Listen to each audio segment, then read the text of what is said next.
बंदौ गुरुपद कंज कृपा सिंधु नररूप हरि महामोहतम पुंज व्यासु वचन रवि करने कर। भक्तगणों को तथा धर्म अनुरागियों को मेरा हार्दिक नमन। योग सीखो उपनिषद किस यजुर्वेद का अध्याय 6 यह पद आया है। सुष्मनायाम सदा गोष्ठी या कश्चित करुते नर स मुक्ते सर्व पापभ्यो निह श्रेय सम वा आपो निवात। अर्थात जो नर सुष्मना में सदा सभा करता है वह सब पापों से मुक्त होकर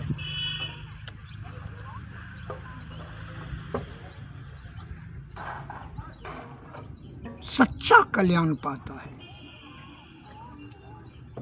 जो सुष्मना में हमेशा ध्यान करता है वह सभी पापों से मुक्त होकर के क्या होता है, सच्चा कल्याण पाता है। अर्थात जीव आत्मा को परम आत्मा की प्राप्ति हो जाती, मोक्ष हो जाता है।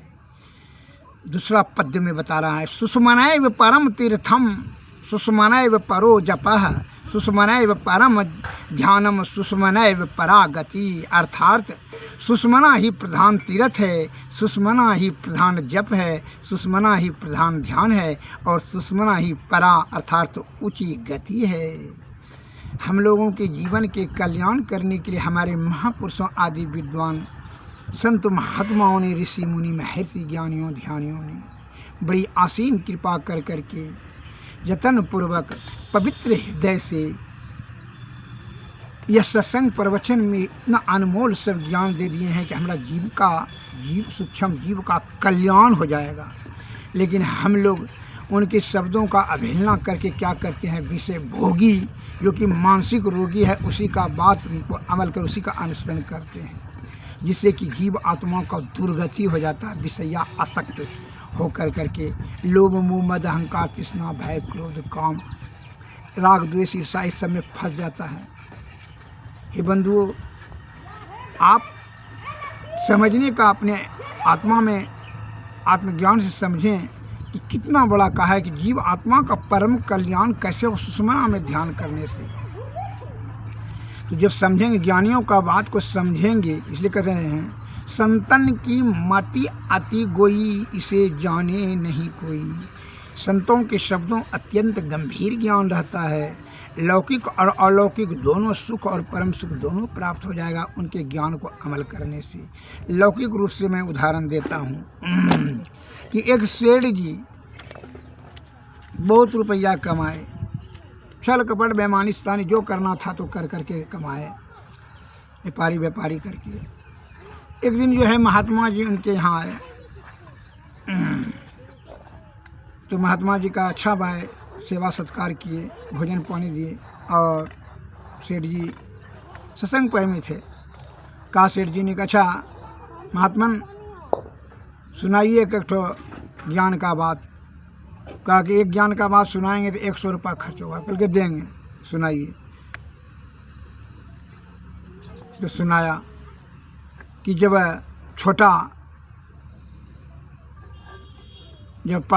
बड़ा पोस्ट पर आसीन हो जाए,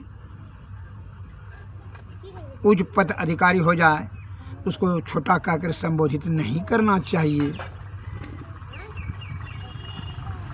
अन्यथा वह भीतर आपसे रुष्ट होकर करके शिष्टता का भाव रख कर करके आपका जो है ना स्थिति के अनुसार से आपको पर वह घात लगा कर करके आपका हानि के तरफ धकेल देगा आपको।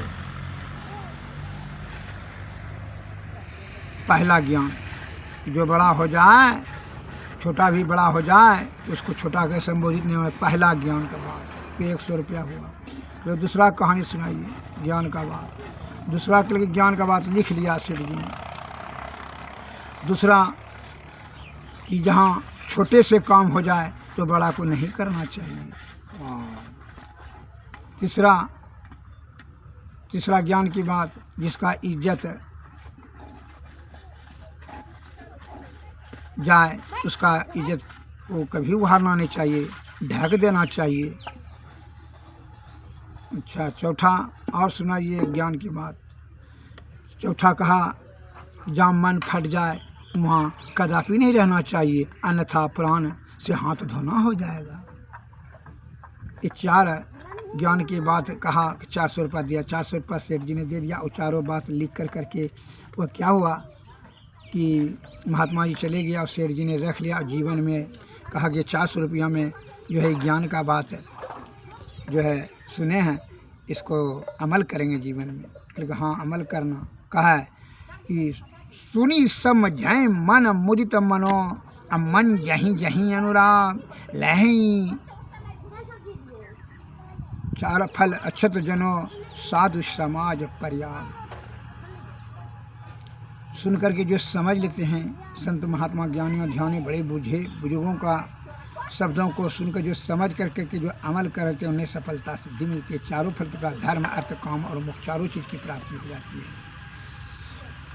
तो यह जो है महात्मा से वह ज्ञान की बात सुन करके लिख लिए थे और जीवन में अमल करने लगे। बहुत दिन के बाद जो है साल 2 साल 2-4 साल के बाद जो है संजोगात हुआ कि उसका जो है जो बिजनेस करता था माल का जो है ना वो नाव डूब गया। जो माल जो उसका संपत्ति डूब करके नष्ट हो गया, पानी में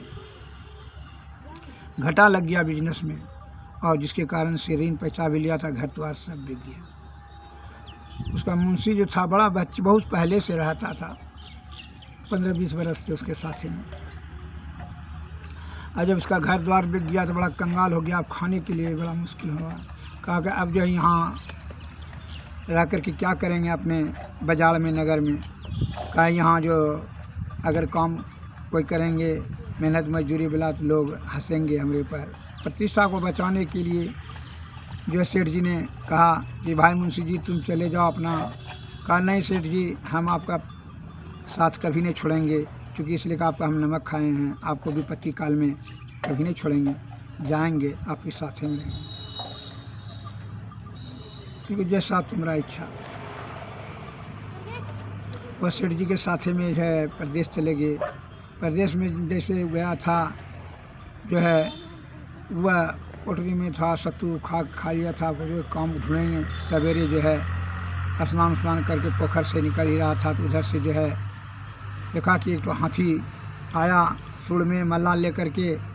वह मल्ला जो है उसको पहना दिया। किसको? वह मुंशी को। सेठ जी का जो मुंशी था उसको पहना दिया। उसके हाथी के पीछे में कर्मचारी, मंत्री, सिपाही, दीवान और प्रजागण भी थे, 1000-2000। तो हाथी ने वह मुंशी को जब हार पहना दिया, सभी ने कहा, मंत्री और कर्मचारी से, वहाँ के राजा का जो मंत्री थे उसने कहा कि चलिए भाई अब आपको राज सिंहासन गद्दी यहाँ का राजा बनाएंगे हम लोग, सिंहासन पर चलिए आसीन होइए, और राजा की एक पुत्री है उससे शादी करा देंगे। कहा कि भाई ऐसे करके यहाँ का नियम है कि राजा जो है जब मर जाता है तो यह हाथी जिसके गला में हार पहना देता है उसी को यह गद्दी राज सिंहासन दिया जाता है, उसी का अधिकारी होता है। तो खुश हुआ मुंशी जी ने कहा ठीक है। और उसके साथ में जब सेठ जी ने भी को ले जाने लगा, चलिए सेठ जी हमारे साथ में, आप हमारा मंत्री बन कर रहिएगा। राज सिंहासन पर वहाँ के मंत्रीगण ने उनको राज सिंहासन बैठा दिए और राजकुमारी से शादी कर दिए। वह सेठ जी जो था उनका पहले वाला, वह सेठ जी ने उनका जो है लिखा पढ़ी वाला मंत्री वाला काम शुरू कर दिए।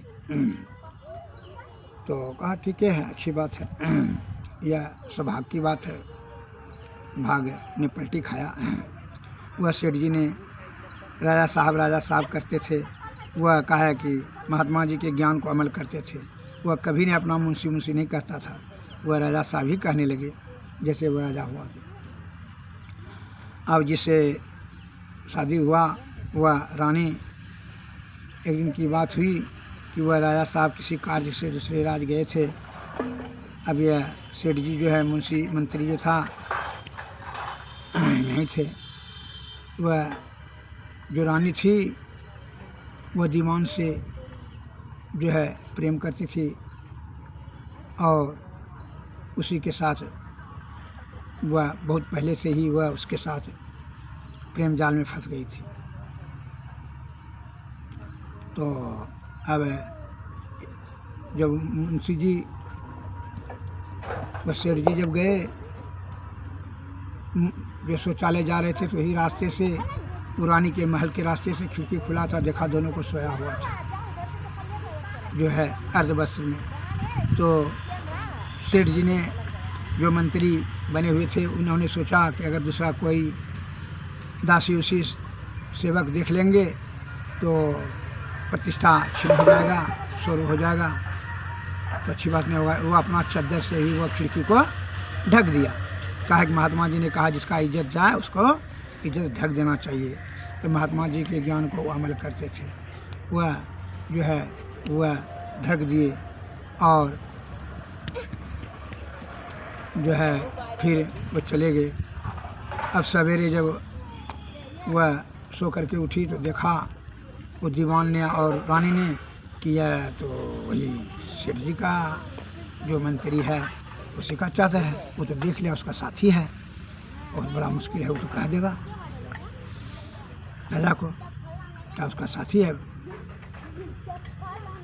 तो भयभीत हो गई और वो अपना दिमाग में दोनों ने षड्यंत्र करने लगा। वो रानी ने षड्यंत्र किया कि जैसे राजा साहब आए तो उसने रो रो करके राजा साहब को सुना दिए कहानी कि देखिए ना हमसे हमारे साथ में आपका जो साथी जो है सेठ वह हमारे साथ जोर जबरदस्ती करने के लिए आया था रात में, इसके कारण से जो है उसका चादर देखिए छूट गया है, यहीं पर देखिए सबूत। उसको मन मन गुस्सा हो गया कि जो है सुंदर रानी और जवान रानी को देख करके हो सकता है सेठ जी का मन बिगड़ गया हो या कमा सकते हो कर करके मेरे पत्नी के साथ में दुर्व्यवहार करने की जो है इसको बलात्कार करने का कोशिश किया हो सकता है। उसको संदेह ने यकीन हो गया। अब मैंने मन सोचा कि ऐसे इसको अगर यदि हम फांसी का सज़ा सुनाएंगे तो पब्लिक में यह हल्ला हो जाएगा भाई क्यों भाई सुना दिया सेठ जी को जिसका इसका साथी था तो इसको कहूँ फांसी क्यों सुनाया, तो बेइज्जती हो जाएगा हमारा कि रानी के साथ जबरदस्ती करना है तो हमारा प्रतिष्ठा छीन हो जाएगा। इसलिए वह अपना राजनीतिक वाला बुद्धि लगाया, जो है वो बुद्धि क्या लगाया कि जो है एक कसाई को वहाँ जो कि एक कोस पर कसाई बाजार था उसको कसाई को कह दिया कि जो है 9 बजे रात में जो मांस 5 किलो खरीदने के लिए आएगा खस्सी का तो उसको तुम हत्या कर देना, तुमको हम 1 लाख रुपया दे देंगे, उसको काट करके कुआं में डाल देना। कल का ठीक है, वो पैसा के लालच में तैयार हो गया। कहा ठीक है 9 बजे रात में जिसको भेजिएगा 5 किलो मांस देने के लिए उसको हम काट करके कुआं में दे देंगे। 1 लाख रुपया उसके लिए उसको राजा ने दे दिया कसैया को। तब जो है वो क्या किया, इधर जो है सेठ जी को बुला करके जो मंत्री के पोस्ट पर था कहा आइए आइए सेठ जी को क्योंकि हाँ विदेश से आ गए, क्योंकि हाँ विदेश से आए, ठीक ही रहा। वहाँ का बिजनेस राजा से भेंट मुलाकात किए, बिजनेस के विषय में बात की। तो एक काम कीजिए, हम आए हैं 8-10 दिन पर, तो एक काम कीजिए 5 किलो मांस खस्सी का लाइए तो खाएंगे। आज जो है हमारा खाने का विचार है और आपको भी खिलाएंगे और जो है मंत्री सबको खिलाएंगे। अतः आप 5 किलो मांस बाजार से लाइए तो फला कसाई के यहाँ खस्सी का ठीक है। तो वह थोड़ा सा पकाया, कहा अब राजा का आज्ञा है तो मैंने मन सोचा कि राजा का आज्ञा है मानेंगे, ठीक है। इधर गए तो वह दूसरे कार्य में कहा सेठ जो महात्मा जी का बात सुने हो गया कि जो काम छोटा से हो जाना चाहिए इसको बड़े को नहीं करना चाहिए। उसके मन में संदेह हुआ कि जब ये जानता है ये हमारे साथ पास में जो है 20 बरस रहा कि ये मांस मछली नहीं खाता है, सेठ जी ने धर्म प्रेमी है, तो ये हमको मांस लाने के लिए काहे भेजा, इसको संदेह हो गया। तो हो सकता है चलो महात्मा जी का बात रख लेते हैं। वह पैसा उस एक नौकर को दे दिया और कहा कि बाज़ार से जो है फलना कसाई के यहाँ से खस्सी का 5 किलो मांस ला। उसको भेज दिया। वो जैसे और यह सेठ जी जो है वो दूसरे काम में राजकाज में लग गया, लिखा पढ़ी के हिसाब पत्र के काज में। तो इस प्रकार से जैसे वह नौकर वहाँ गया मांस लाने के लिए 9 बजे रात में, वो कसैया के पास वो कसाई के तो पहले से 1 लाख रुपया दे करके कह दिया था हत्या करने के लिए। वह जाने के साथ लकवा का जो गला काट करके कुआं में फेंक दिया। और जब वह सवेरे जब 2-3 घंटा हो गया तो देखा वो राजा कि भाई सेठ जी अभी तक आया नहीं है मांस लेकर के। तो 4 घंटा के बाद गया, कह रही सेठ जी अब मांस नहीं लाए। तो सेठ जी ने कहा नहीं ना, हम नौकर को तो भेज दिए, हम दूसरे कार्य में हमको जरूरी लगा था हिसाब पत्र, वो जो है उसी में रह गया और दूसरे को भेज दिया। आप तो जानबे करते हैं कि जो काम छोटा से हो जाए उसको बड़ा को नहीं करना चाहिए। महात्मा जी के हम कथन को अमल करते हैं, ज्ञान की बात को अमल करते हैं जीवन में। तुम तो जानबे करते हो राजा साहब, आप तो जानते कर हाँ। तो मन मन सोच लिया, कहा कि नौकरवा को अब जो है मार दिया होगा कसिया। सवेरे देखते हल्ला हो गया कि जो है नौकर मिल ही नहीं रहा, मिल नहीं रहा, नौकरवा को तो मार दिया। अब राजा मन सोचा। अब तब तक जो है यह क्या हुआ कि राजा को जो है एक दुठदासी भी कह दिया कि आपकी रानी जो है उस दीवान के साथ फंस गई है, यह पहले से ही, और हम लोग कल देख लिए इसको, क्योंकि इसलिए कि सेठ के पहले ही वो देख चुकी थी और 2-3 बार और पहले भी देखी थी, लेकिन डर से नहीं बोल रही थी। तो उसका सत्य को उजागर हो गया। तो जान गया राजा साहब कि जो है हमारा रानी ही चरित्रहीन है, यह दीवान से जो है प्रेम जाल में फंस गई है। और यह झूठ मूठ का हमारे साथी जो है बदनाम किया। सेठ जी से जाके पूछा, जैसे सवेरे हुआ सेठ जी हल्ला हो गया हुआ जो है नौकर नहीं मिल रहा है, रात से नहीं मिल रहा है। सेठ जी ने कहा उसको तो हम मांस लाने के लिए भेजे थे, कहा उसी समय से नहीं आ रहा है। एवं प्रकार से उस सेठ जी को शक हो गया कि कहीं वही रात में वो वहाँ कसाई ने मार दिया। तो इसने पूछता है किसने? राजा साहब ने। अच्छा सेठ जी वो जो आपके यहाँ चादर उसके हमें आकर के क्या बताएंगे आपको? हम तो जानते हैं कि महात्मा जी के ज्ञान के बात को अमल करते हैं, जिसका इज्जत जाए उसका इज्जत ढक देना चाहिए। वही अपने चादर से ढक दिए थे, लेकिन वह जो है वह गलत आपको बात बता दिया होगा, इसलिए आप हमको मांस लाने के लिए भेजें और हम भेज दिए। नौकरवा को बहुत मारा गया। अतः मन तुम्हारा फट गया, हमसे ज़्यादा विश्वास तुम अपने स्त्री पर किया, अतः हमको मृत्यु के मुख में भेज दिया, लेकिन वो तो अपने हम भाग से बचे।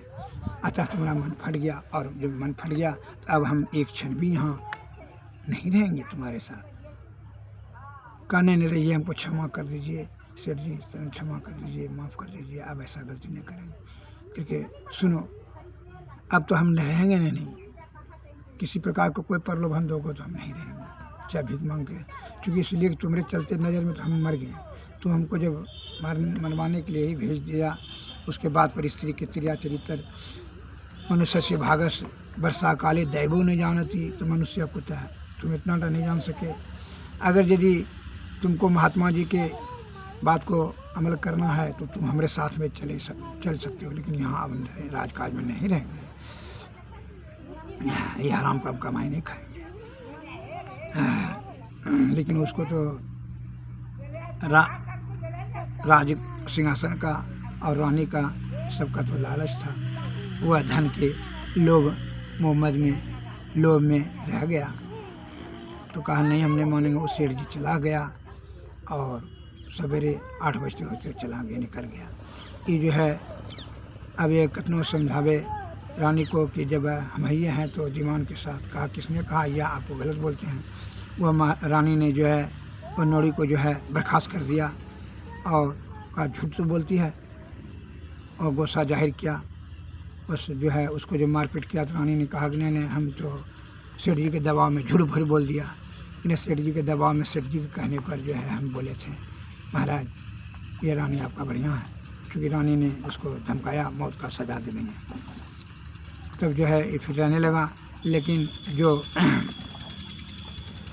जो कामी हो जाए वह ज्ञान का अंधा हो जाता है। वह स्त्री क्या किया कि जो है कि ये जो हमारा बाधा है राजा, तो अपने प्रेम जो है रामे प्रेम पथ पर जो है बाधक है, इसको हटाएंगे। बस भोजन में, राजा के भोजन में रानी ने जहर मिला दिया, राजा खा कर के मृत्यु को प्राप्त किया। इस कारण से लोभी मृत्यु को प्राप्त किया। लोभस्य पापस्य कारणम, लोभ पाप के कारण से वह पाप से नष्ट हो गया। और संत महात्माओं के ज्ञान को अमल करने से महात्मा जी सेठ जी वह सुखी रहा। और जो श्रीराज में जाकर के अपना परिश्रम से धन जमा करने लगा और परिवार के साथ फिर चला गया और पूंजी लगा करके फिर बिजनेस प्रारंभ कर दिया। श्री सद्गुरु महाराज की जय। अतः ज्ञानियों के बात को अमल करें जीवन में तो आप क्या होगा, परम कल्याण होगा। इसलिए ज्ञानी संत महात्मा आदि काल से सत्संग प्रवचन से बोल रहे हैं कि सुषमना में इंगला पिंगला को छोड़ दो। विषय में इंगला पिंगला विषय भोग में को जो है लेकर खींच देता है, जिसके कारण से आसक्ति हो जाती है। विषय आसक्ति होने के कारण से जीवात्मा की दुर्गति होता है। 84 लाख योनि में परिभ्रमण करते करते जो है नाना प्रकार कष्ट को भोगता रहता है। अतः सुषमना में यह विषय का परित्याग करके सदगुरु के शरण में जाएंगे तो विषय त्याग की शक्ति हो जाएगी। और सद उनके बताने अनुसार से यह आज्ञा चक्र पर जो है सूरत को अस्थिर करके सुषमना में जाने दीजिए। सुषमना में जाने से तीनों पर्दों के अंधकार प्रकाश और शब्द मंडल के पार सार शब्द में निःशब्द में चला जाकर के यह ब्रह्म गति प्राप्त कर लेंगे। जीवात्मा परमात्मा मोक्ष की प्राप्ति, कैवल्य की प्राप्ति हो जाएगी। लेकिन विषय आसक्त होने के कारण से क्या करते हैं कि विषय भोग में चंद सुख प्राप्त करने जो कि दुख का महाकारण है, उसी में लिप्त हो जाते हैं और नाना प्रकार का दुख भोगते हैं। इसलिए संत गरीबदास जी के वाणी संत भाई हो कैसे जय वै गुरु के नगरिया, मैली मूर्छा दरिया। एकाएक धनी बिसरौली, दूजा दुविधा में लिपटौली। तीजा तीन गुणन के लागल छे बजरिया, मैली मूर्छा दरिया। चौथा 4 वेद पढ़ी आए, पचमा प्रेम भक्ति नहीं पाए। छठा छल भल से भरल छे कोठरिया, मैली मूर्छा दरिया। सतमा शब्द सुरत नहीं पाए, अठमा आलस में यलताए। नहला भूली गैला गर्भ के कररिया, मैली मूर्छा दरिया। दहला 10 द्वार जब जैबे, जम के पैरा देख डरैबे। 11 माए को पहरना कैला ज्ञान विचरिया, मैली मूर्छा दरिया। 12वां वार वार चेताए, कहलन गरीब दास समझाए। 13वां जाना होगा झमघर कचहरिया, मैली मूर्छा दरिया। भाई हो कैसे जैबे गुरु के नगरिया, मैली मूर्छा दरिया।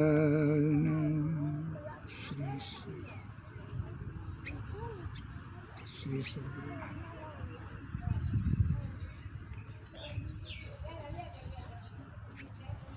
ओढ़ले राम नाम चदरिया रे, यह भागल मनुमा। नहीं लग तो विषय के बजरिया रे, यह भागल मनुमा। यह मानव तन है अनमोल, देखो अंतर का पट खोल। लेकर ज्ञान तराजू तौल रे, आवागमन। यह मानव तन है हीरा, मूरख समझे इसको कीड़ा। हमरा देख देख हो बेपीड़ा रे अभागा। है राम नाम जग सार, इसके बिना नहीं निस्तार। कहता वेद पुराण विचार रे अवगम। पामर कहे करत गुमान, तू तो 2 दिन का मेहमान। एक दिन जगे चदरिया तान रे आवागल मन। कबीरा कहते पुकार जागो जागो सो बनहार। अब तो होएंगे भिनसार रे वागल में। आरती तन मंदिर में कीजे, दृष्टि जुगल कर सन मुख दीजे। चमकै बिंदु सूक्ष्म यति उज्ज्वल, ब्रह्म ज्योति अरूपम लखरीजी। जगमग जगमग रूप ब्रह्मांडा, निरखी निरखी ज्योति तज दीजी। शब्द सूरत व्यास सरल तर, करी सार शब्द दही दीजी। ऐसी जुगति कया गढ़ त्यागी, भव भ्रम भेद सकल मल जी। भव खंडन या रति निर्मल, करिमेई अमृत रस कीजे। आरती तन मंदिर में कीजे, दृष्टि जुगल कर सन मुख दीजे। श्री सद्गुरु महाराज की जय। श्री सद्गुरु महाराज की जय। सद्गुरु नमः। सद्गुरु नमस्कार। जय हिंद।